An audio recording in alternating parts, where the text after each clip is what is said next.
Hi, I'm Kirsten McKinnon, and I am the CEO and founder of See It, Be It Immersive VR Training Technologies. And I'm here today to tell you the story of how See It, Be It came to be. While VR has been around for decades, it's really only been in recent years that it has enjoyed some widespread adoption.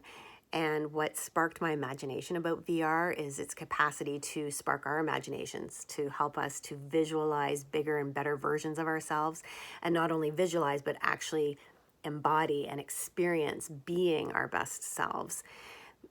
This was hugely exciting and compelling to me as someone who's helped people to achieve goals throughout the years. And it took what athletes have been doing for decades to a whole new steroidal level. The idea that if you practice an event and actually visualize and embody a successful experience, the chances are greater that you will actually perform in a superior way when the real world experience comes around. And I knew this was important because I've seen how our heads can either help or hinder us in our success. Henry Ford once said, whether you think you can or you think you can't, you're probably right. And with 20 years of experience in helping people to push through thoughts and fears and limiting beliefs as they pursued their goals, I've seen how our heads, and more specifically the stories that we tell ourselves in our heads, stories that are usually outdated narratives based on previous failures, can really make us stuck and unable to see other possibilities.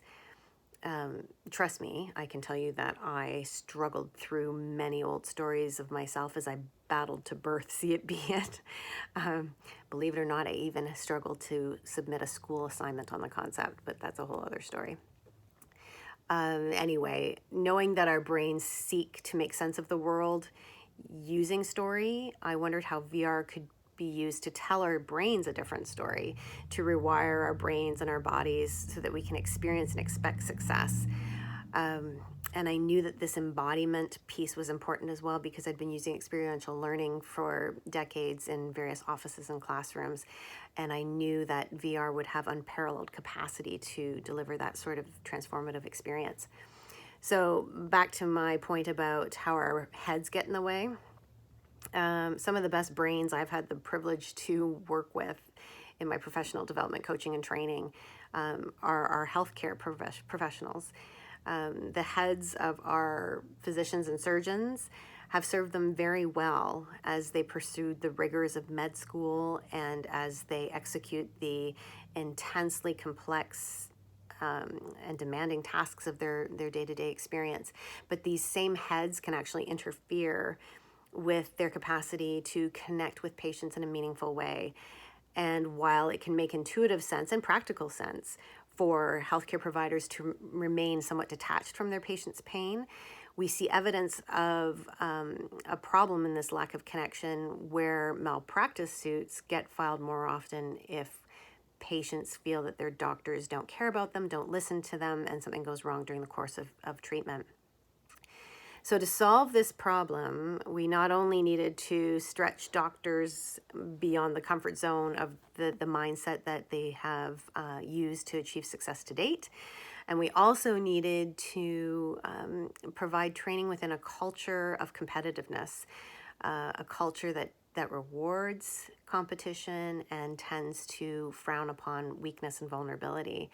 I witnessed the ferocity of this competitive culture directly in my coaching and training work. And this culture is counterproductive to the humanity that it takes to build meaningful connections between doctors and patients. So on top of all of that, we also needed to be able to conduct and assess training in accordance with nationwide medical standards.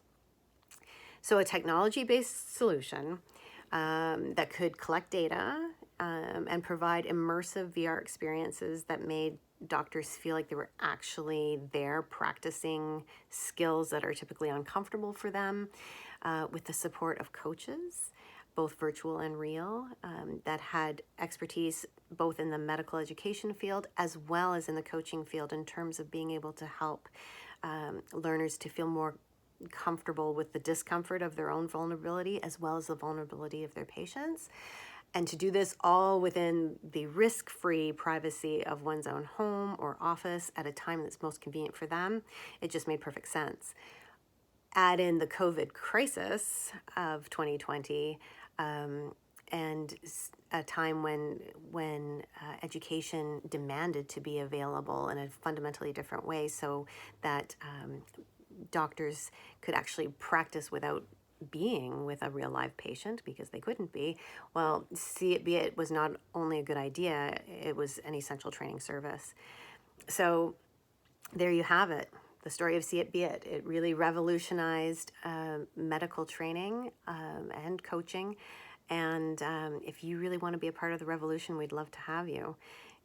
As we say, if you can't see it, you can't be it. So hope to see you soon. Bye for now.